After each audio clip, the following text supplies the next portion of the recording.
Hello and welcome दोस्तों, एक बार फिर से बहुत बहुत स्वागत है आप सभी का आपके अपने यूट्यूब चैनल डिफेंस पॉइंट पर। दोस्तों आज के इस वीडियो में हम आप लोगों के लिए लेकर के आए हैं इंडियन कोस्ट गार्ड नाविक जीडी के सेक्शन 2 की तैयारी के लिए फिजिक्स का एक प्रैक्टिस सेट, क्योंकि फिजिक्स जो है आप लोगों के एग्जाम में 25 मार्क्स की पूछी जाएगी। तो इसलिए वीडियो जो है वो आप लोगों के लिए काफ़ी ज़्यादा इंपॉर्टेंट हो जाता है, तो इसलिए वीडियो को जो है वो पूरा जरूर से देख लीजिएगा। दोस्तों इससे पहले भी जो है हमने आप लोगों को फिजिक्स के 2 से 3 वीडियो प्रोवाइड करवा दिए हैं। अगर आप लोगों ने अभी तक उन वीडियोज़ को नहीं देखा है तो लिंक आपको नीचे डिस्क्रिप्शन में मिल जाएगी, आप वहां से देख सकते हैं। तो इससे पहले कि वीडियो शुरू करें, अगर आप लोगों ने अभी तक हमारे चैनल को सब्सक्राइब नहीं किया है तो उसको सब्सक्राइब जरूर से कर लें और बेल आइकन को प्रेस कर लें, ताकि आप लोगों को हमारे द्वारा दिए जाने वाले सभी लेटेस्ट अपडेट्स मिलते रहें। तो चलिए शुरू करते हैं आज का ये वीडियो। देखिए फर्स्ट क्वेश्चन। तो फर्स्ट क्वेश्चन है कि उत्तल लेंस की क्षमता होती है। तो उत्तल लेंस की क्षमता जो होती है वो पॉजिटिव होती है, ठीक है, यानी कि धनात्मक। ठीक है, तो इस क्वेश्चन का राइट आंसर हो जाएगा ऑप्शन नंबर बी, धनात्मक। उत्तल लेंस की क्षमता धनात्मक होती है। आइए देखते हैं अगला प्रश्न।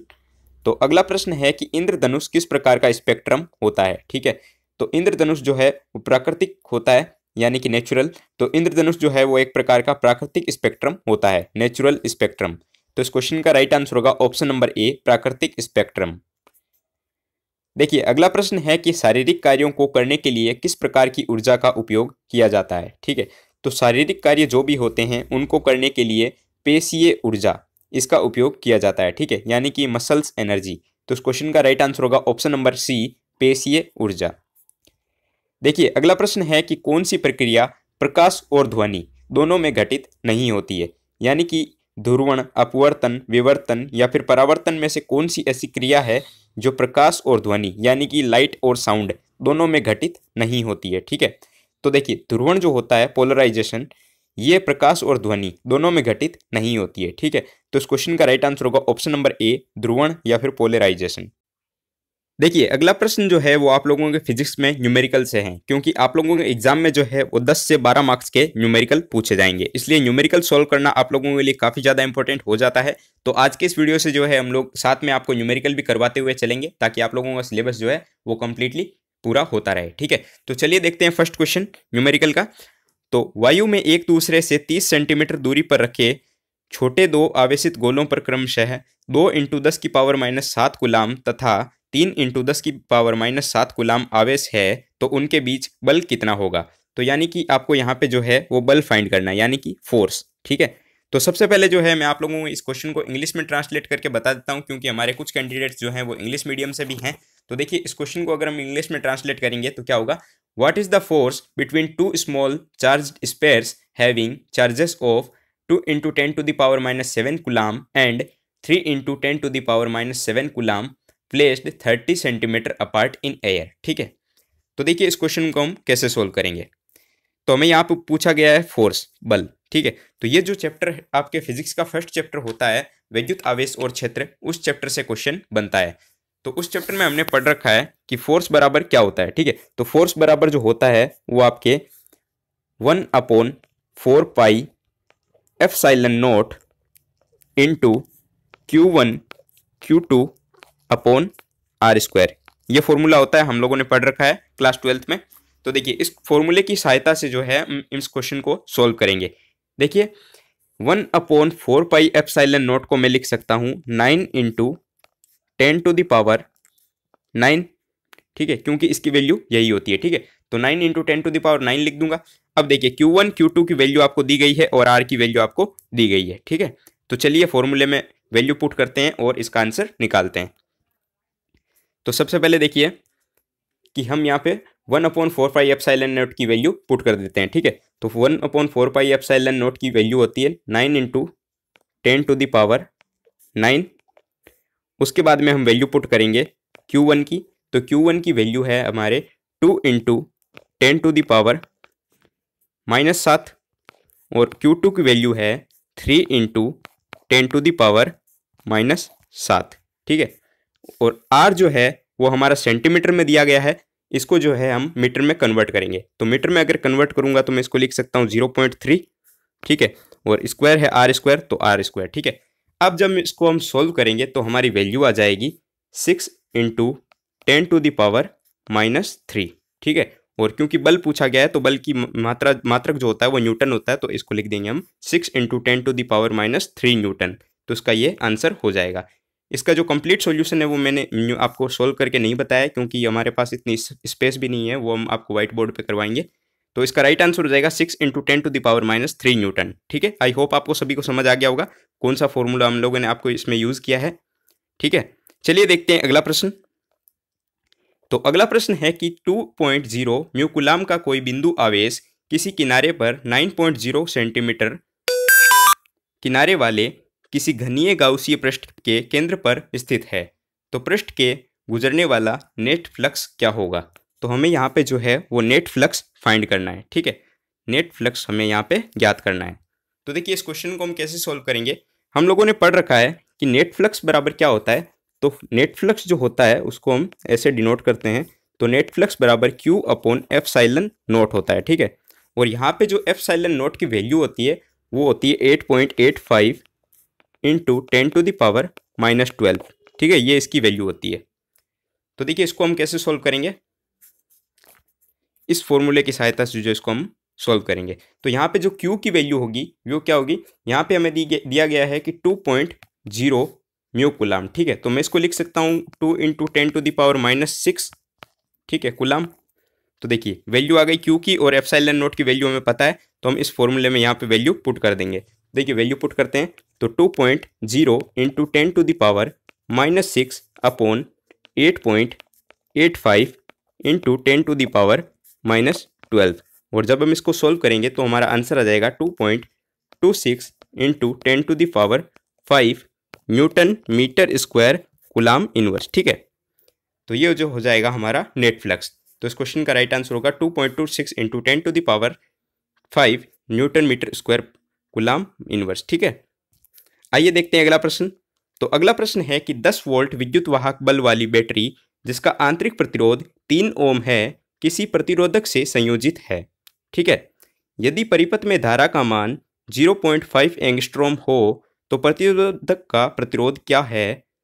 जब परिपथ बंद है तो सेल की टर्मिनल वोल्टता क्या होगी। यानी कि हमें यहाँ पे प्रतिरोध ज्ञात करना है और टर्मिनल वोल्टता फाइंड करनी है। हमें दे रखा है विद्युत वाहक बल यानी कि EMF इलेक्ट्रोमोटिव फोर्स, और यहाँ हमें धारा का मान दिया हुआ है 0.5 एंगस्ट्रॉम। ठीक है, तो चलिए इस क्वेश्चन को हम देखिए कैसे सोल्व करते हैं। इससे पहले कि हम इसको सोल्व करें मैं आप लोगों को इसका इंग्लिश ट्रांसलेशन बता देता हूँ।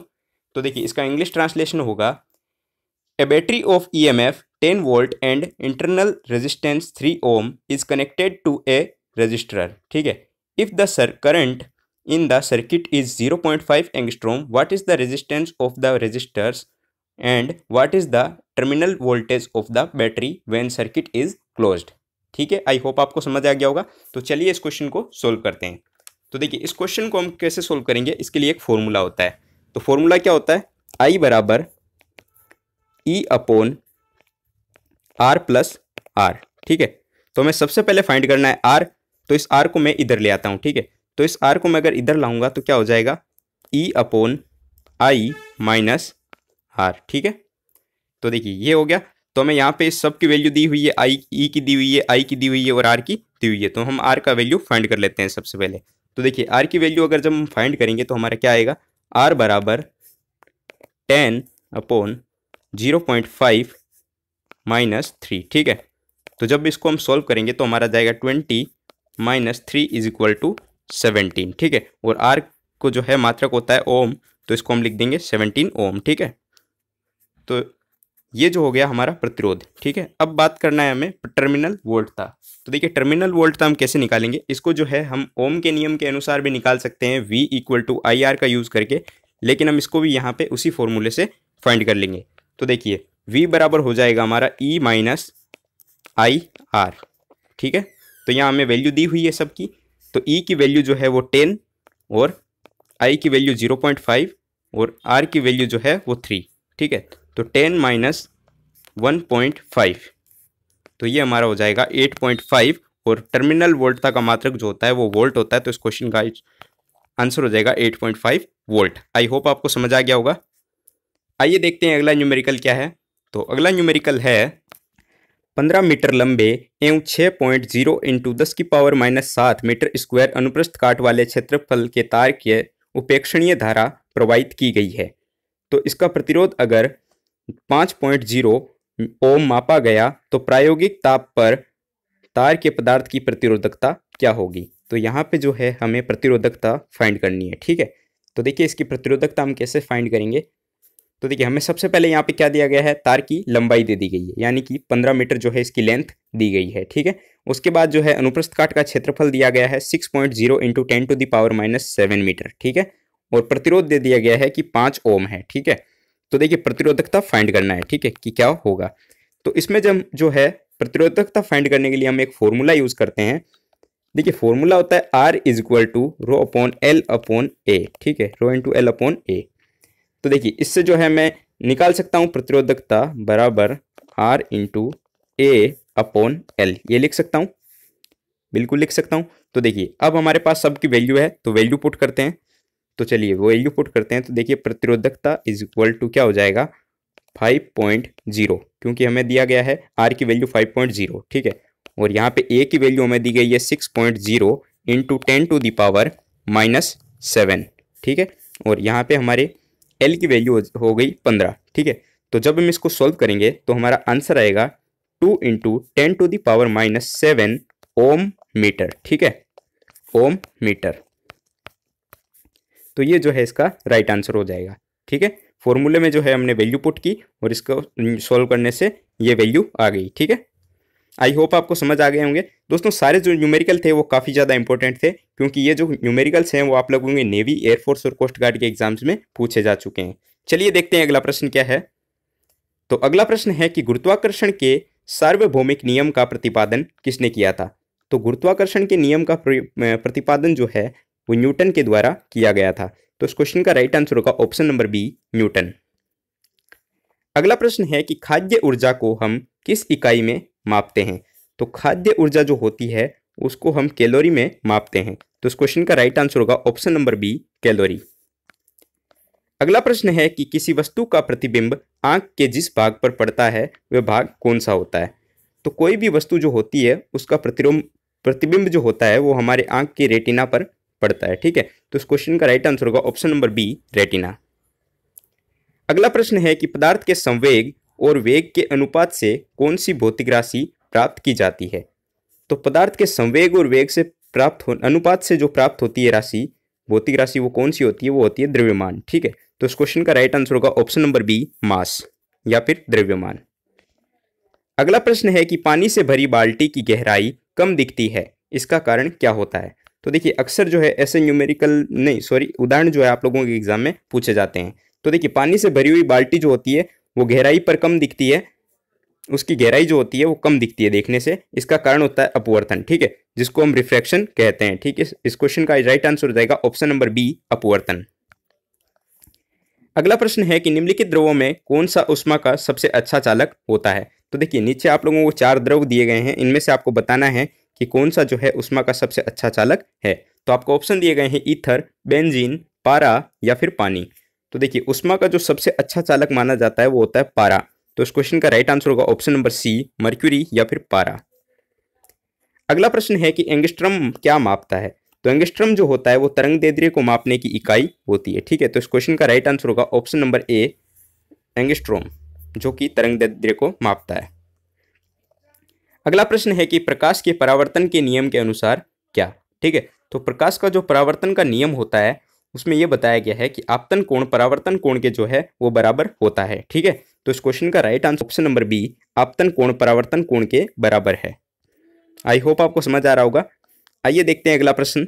तो अगला प्रश्न है कि सूर्योदय और सूर्यास्त के समय सूर्य का गोल कैसा दिखाई देता है। तो सूर्योदय और सूर्यास्त के समय यानी कि सनराइज और सनसेट के समय जो सूर्य है वो चपटा दिखाई देता है, ठीक है। तो इस क्वेश्चन का राइट आंसर होगा ऑप्शन नंबर डी, चपटा। अगला प्रश्न है कि आंख की पुतली किस प्रकार कार्य करती है। तो हमारे आंख की जो पुतली होती है वो परिवर्ती द्वारक की भांति कार्य करती है, ठीक है। तो इस क्वेश्चन का राइट आंसर होगा ऑप्शन नंबर ए, परिवर्ती द्वारक की भांति।